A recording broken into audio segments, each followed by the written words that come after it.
12th Standard, English, Unit 3, PROSE, in celebration of being alive. Dr. Christian Bernard. Warm-up. There are several physically challenged people who have lived successful and meaningful lives. Here are a few personalities who have fought great odds and lived a life of blazing achievements. Let's share what we know about each of them and complete the table below. Name of the personality, nature of challenge, field of achievement. Example: Beethoven, hearing impairment, music. Demosthenes, Helen Keller, Mariyappan Thangavelu, Mozart, John Milton, Sudha Chandran.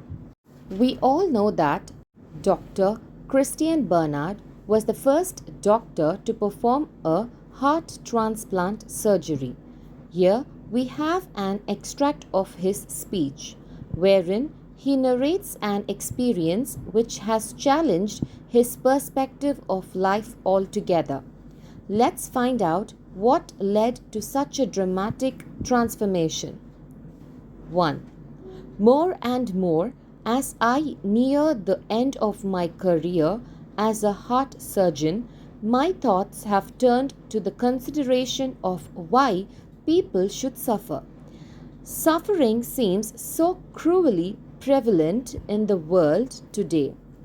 Do you know that of the 125 million children born this year, 12 million are unlikely to reach the age of 1 and another 6 million will die before the age of 5?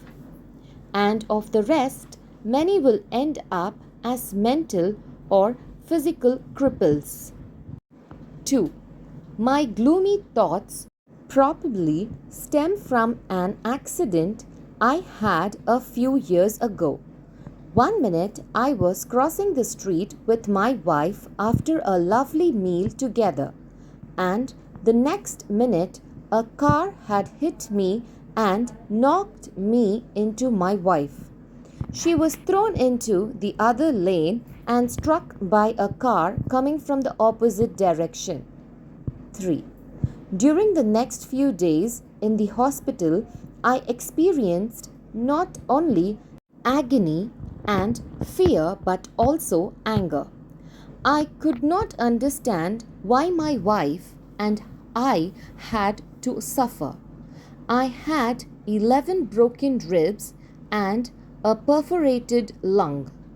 My wife had a badly fractured shoulder. Over and over, I asked myself, why should this happen to us? I had work to do, after all. There were patients waiting for me to operate on them. My wife had a young baby who needed her care. 4. My father, had he still been alive, would have said, "My son, it's God's will." That's the way God tests you. Suffering ennobles you, makes you a better person. 5. But as a doctor, I see nothing noble in a patient thrashing around in a sweat-soaked bed, mind clouded in agony, nor can I see any nobility in the crying of a lonely child in a ward at night. 6. In those days, they didn't have sophisticated heart surgery. I have always found the suffering of children particularly heartbreaking, especially because of their total trust in doctors and nurses. They believe you are going to help them. If you can't, they accept their fate. They go through mutilating surgery and afterwards they don't complain. 7. One morning, several years ago, I witnessed what I called the Grand Prix of Cape Town's Red Cross Children's Hospital. It opened my eyes to the fact that I was missing something in all my thinking about suffering, something basic that was full of solace for me. 8. What happened there that morning was that a nurse had left a breakfast trolley unattended, and very soon this trolley was commandeered by an intrepid crew of two, a driver and a mechanic. The mechanic provided motor power by galloping along behind the trolley with his head down, while the driver, seated on the mower deck, held on with one hand and steered by scraping his foot on the floor. The choice of roles was easy because the mechanic was totally blind and the driver had only one arm. 9. They put on quite a show that day. Judging by the laughter and shouts of encouragement from the rest of the patients, it was a much better entertainment than anything anyone puts on at the Indianapolis 500 car race. There was a grand finale of scattered plates and silverware before the nurse and ward sister caught up with them, scolded them, and put them back to bed. 10. Let me tell you about these two.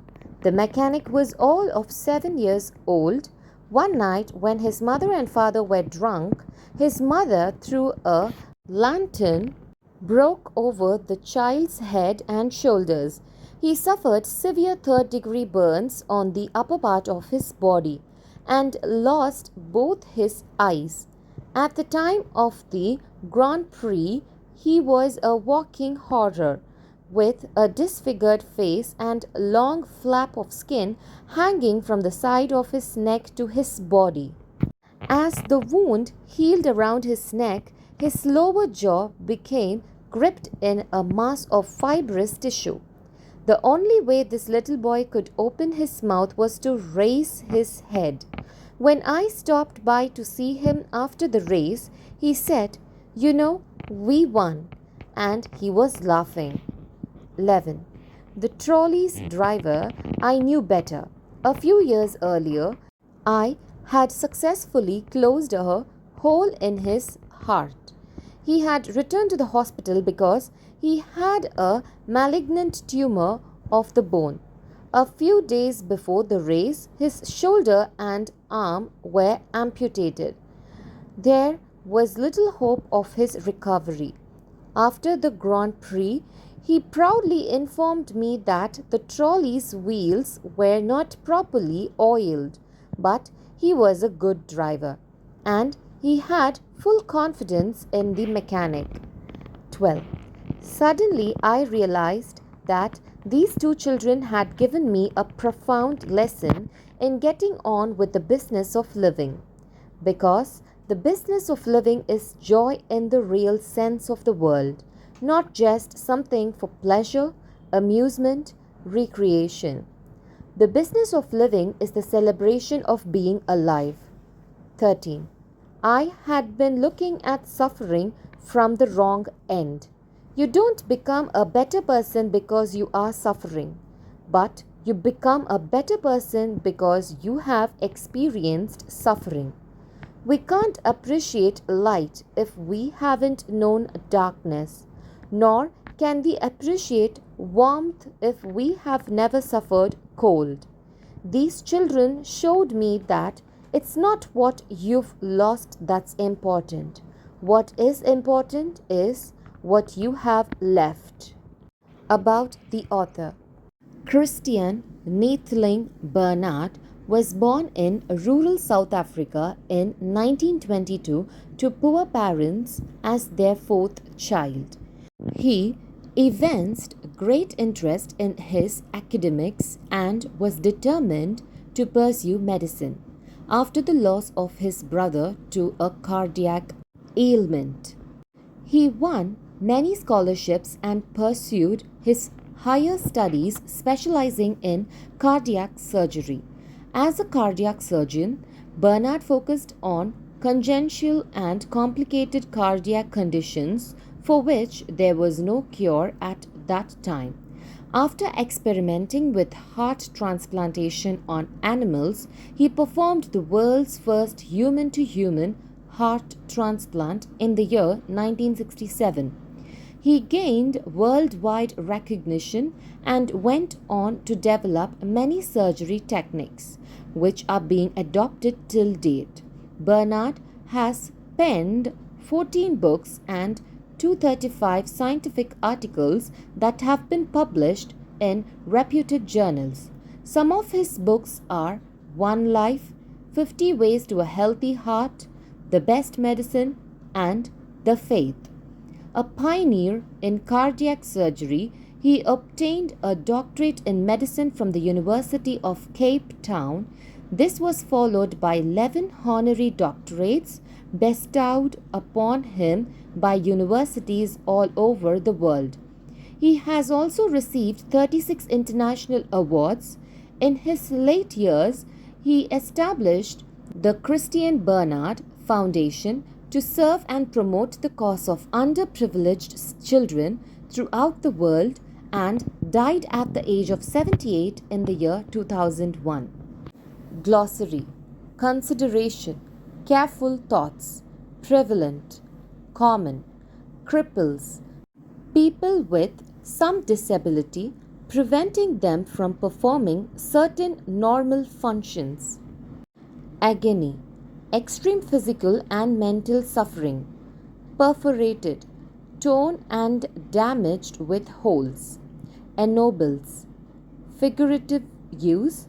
Make dignified, morally noble. Thrash around. Idiom. To move about restlessly. Sophisticated.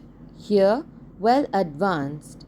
Mutilating. Surgery. Surgery involving removal of tissue even at the risk of worsening of the patient's condition. Grand Prix. Here, one of several international motor racing events. Solace. Comfort or consolation in times of grief or pain. Intrepid. Bold and daring. Finale. Climax or an exciting end. Disfigured. Spoiled or marred in appearance. Malignant. Year of disease, very harmful to life. Tumor. Diseased growth in some parts of the body. Amputated. Cut off by surgical operation. Profound. Very great.